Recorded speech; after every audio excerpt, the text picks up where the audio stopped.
This is the Worldly Wellbeing podcast. I'm Luke. And I'm Holly. Through our website and this podcast, we're seeking to connect with what worldly well-being means, and by listening today, you're joining us. Today, we want to give an introduction to ourselves. So I'm Holly. I'm a 31-year-old art history geek, runner, eater and maker of cakes, and lover of travel and adventure. And I'm currently trying to add wine connoisseur and speaker of Spanish to that list. I'm Luke, and in the regular day job world, I direct and support international charities and coach businesses on inclusion and representation. I'm also a budding writer, particularly travel writing, and I'm also partial to a bit of running. Recently got into yoga and trying to figure out how we bring all that together, balancing with social justice and figuring out what this worldly well-being malarkey actually means. So what are your thoughts on that so far? I think at the moment, I've come to a place where I've realized that travel is both really important to me on a personal level.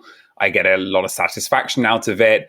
I think probably most of my disposable income goes on travel experiences. And I really value being abroad and connecting with new people, new food, learning about a place, but then also layering in with the personal. How do I connect my experiences of the world at times being incredibly unjust, both internationally, but also nationally at home in the UK? How do I layer in the personal satisfaction of travel, but also the knowledge that actually I need to do something about how the world is? And I think travel has the ability to impact me personally, but also the ability to bring about change and transform people's lives. I really like what you're saying there. And for myself, like you, I've travelled widely and been lucky enough to live in 2 other countries. So I really appreciate being a global citizen.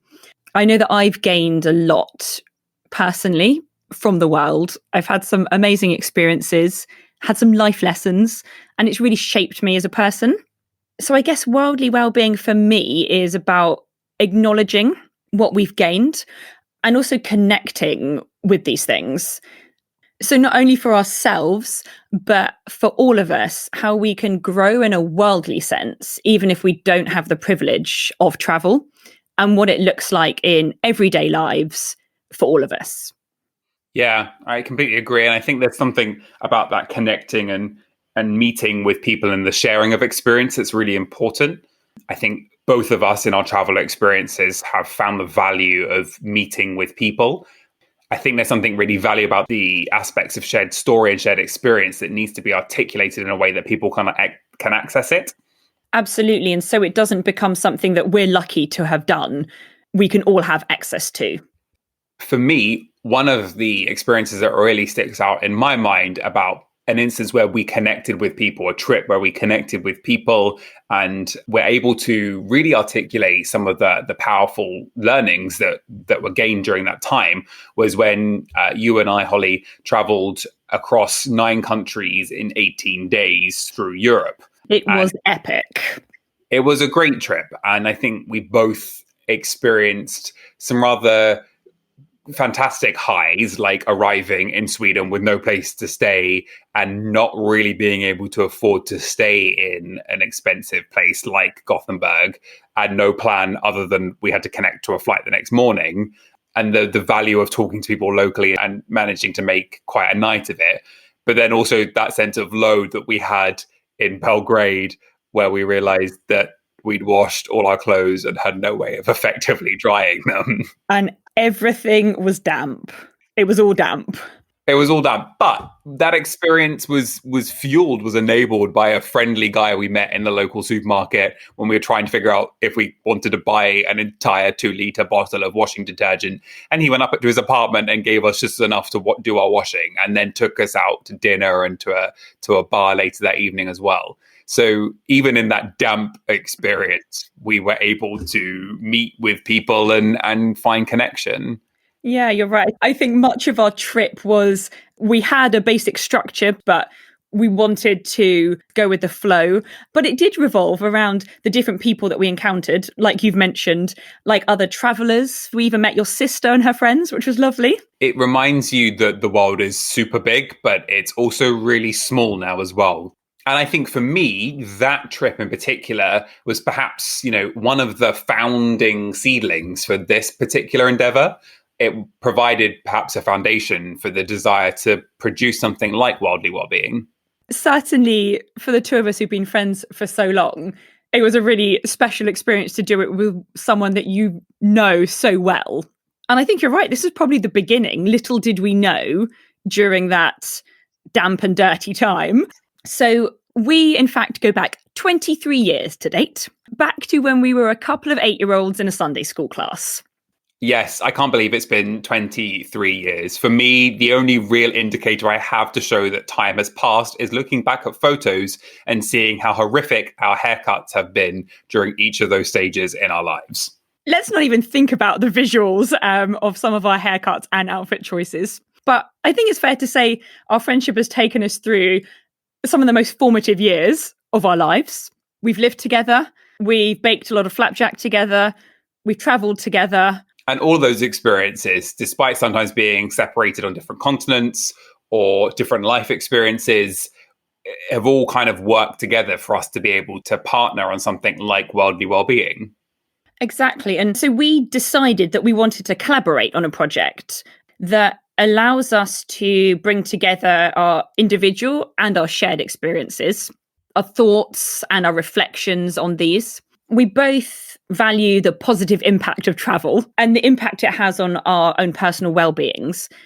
But we also wanted to share and explore this impact on the global community as well, and how we're bringing it back into everyday life and the people around us. So we decided to try and offer a framework that helps us analyze these experiences. We're calling it pillars. They're not hierarchical and they're not linear. One's not more important than the other, and one doesn't necessarily flow into the other. They can all interrelate or stand alone based on the experience, and they're to be used lightly. They're not used to be used in any kind of gospel sense, but rather just a helpful framework, a helpful narrative to try and interact with travel experiences in a fruitful way. So we've come up with 3 ways to do this. The first is engage.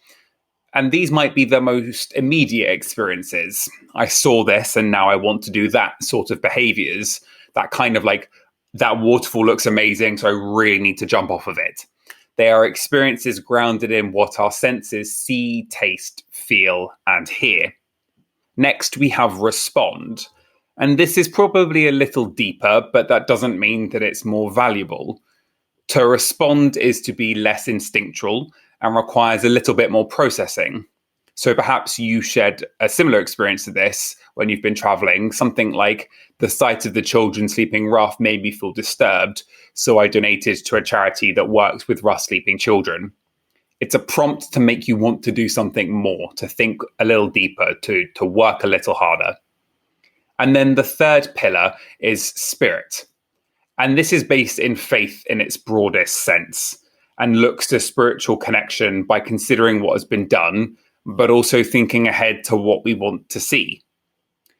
Like, I remember this experience and it has shaped me this way. Or perhaps I'm reducing my air travel as I hope for a greener future. Spirit doesn't have to be rooted in a religious belief or even any kind of meditative or spiritual practice, but it's that commitment to looking back at something that's happened and bringing something positive in the future by our actions. And so we've set up the website Worldly Wellbeing, on which we'll be uploading blogs. As Luke said, these aren't linear, so it might be that some blogs could fall into a couple of categories.